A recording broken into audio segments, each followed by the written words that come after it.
Welcome to today's podcast. Before we start, I want to say something clearly. This is not an episode to listen while scrolling or while doing 10 things at the same time.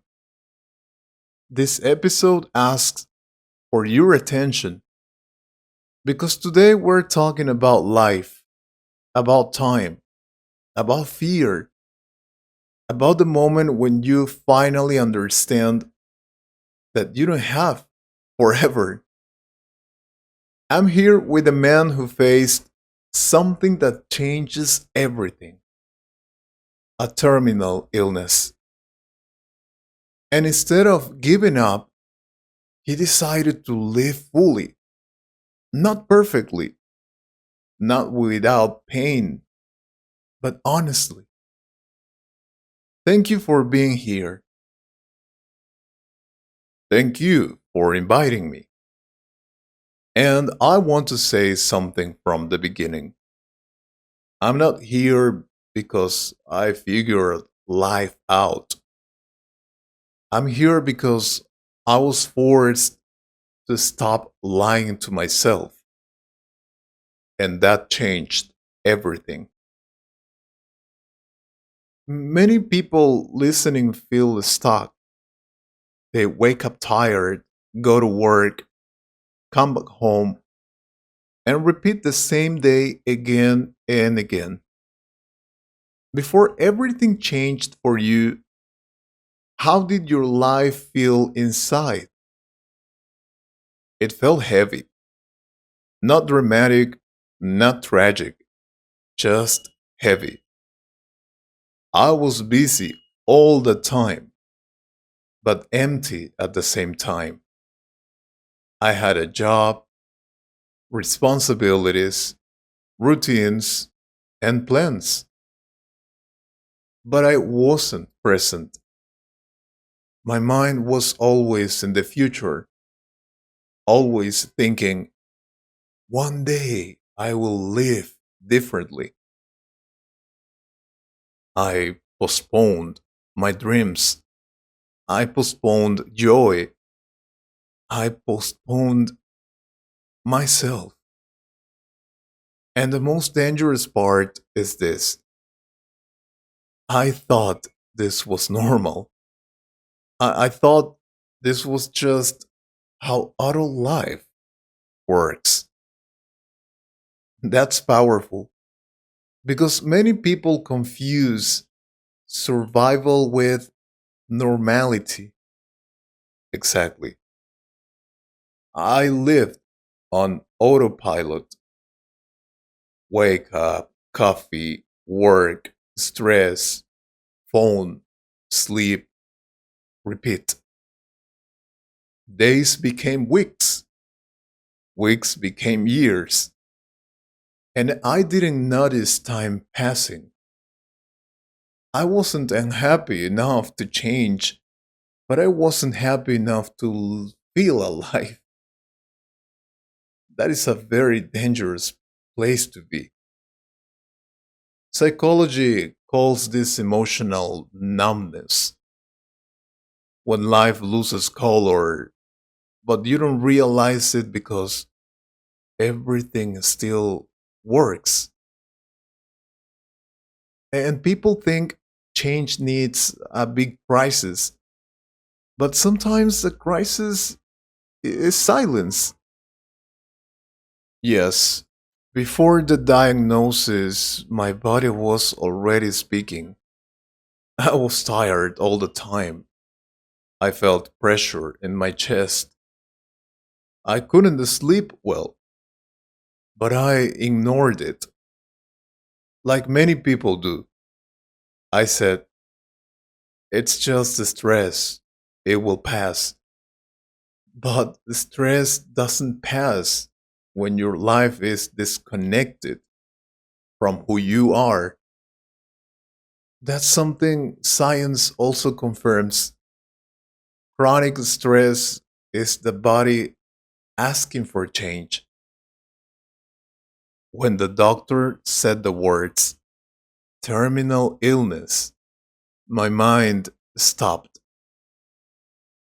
I didn't understand the rest of the sentence. I just heard limited time. In that moment, fear entered my body in a way I had never felt before. Not fear of failure, not fear of money, fear of disappearing without having really lived. I remember thinking, is this it? Is this the life I lived? That question alone is terrifying. At first, there was only fear. I couldn't breathe well. My hands were shaking. But after some time, something unexpected happened. The fear created clarity. Suddenly, small problems disappeared. Other people's opinions lost power. I saw my life clearly for the first time. And I realized something painful. I had been waiting for permission to live. People talk a lot about money, success, and goals. But when time becomes limited, priorities change completely. Time is a real currency of life. Money can be recovered, time cannot. When you understand that, you stop wasting energy on things that don't matter. You stop staying in places that drain you. Silence shows that when people become aware of their mortality, they don't become depressed, they become more honest. Looking back, what was really stopping you? Fear. Fear of being judged, fear of starting again, fear of failing publicly, fear of not being enough. And the sad truth is, fear never goes away, but most people let fear decide their life. I learned that courage is not the absence of fear. Courage is choosing action, even when fear is present. Some people think living fully means ignoring help, but that's not what you did. No, I take care of my health more than ever.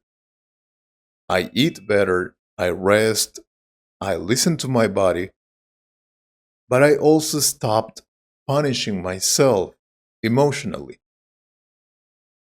Living fully doesn't mean destroying yourself, it means respecting your body and your time. Medical science is clear about this. Emotional stress increases suffering.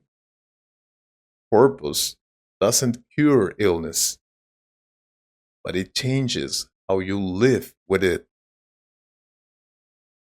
Listening to you, I can't stop thinking about how many people are healthy but afraid.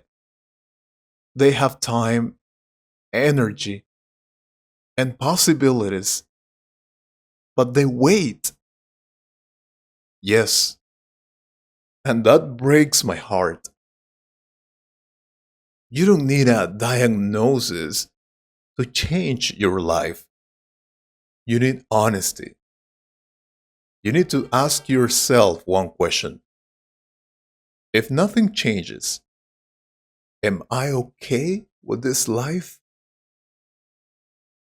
I feel this conversation is just beginning. We've talked about fear, time, and awareness, but we haven't yet talked about how you actually changed your life after that moment. And that's the most important part because awareness without action changes nothing. Yeah, we talked about fear, time, and that moment when life wakes you up.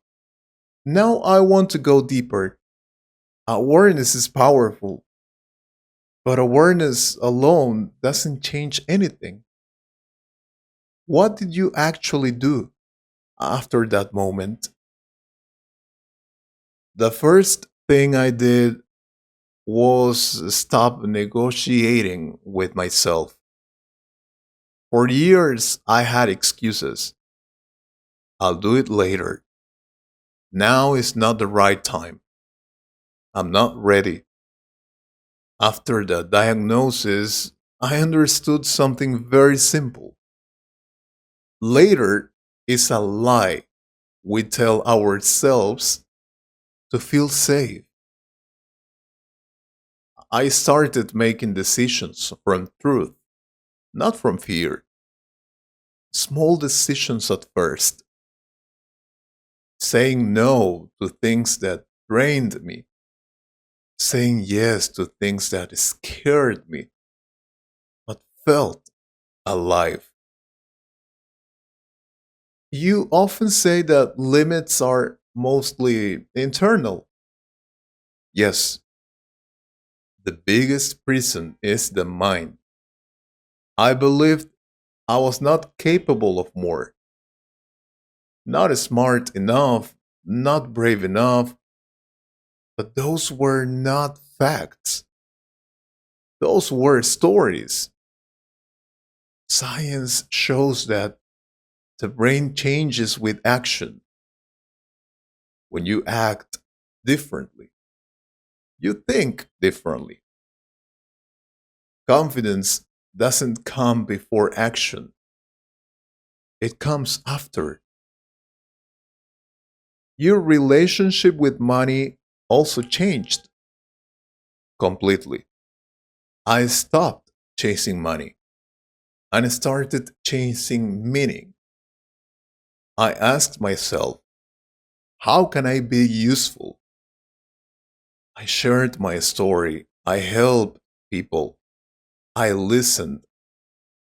And money came as a consequence, not as a goal. When you stop seeing yourself as a small, the world responds differently. You live with a terminal illness, but you are more alive than many healthy people because I stopped waiting. I stopped trying to control everything. I live one day at a time.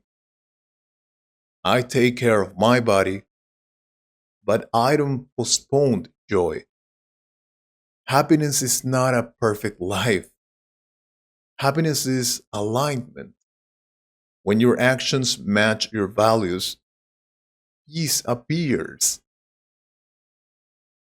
If someone is listening right now, feeling stuck, tired, and afraid, what would you say?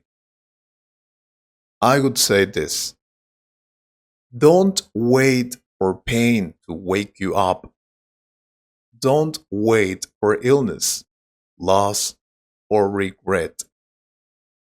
You don't need a big reason to change your life.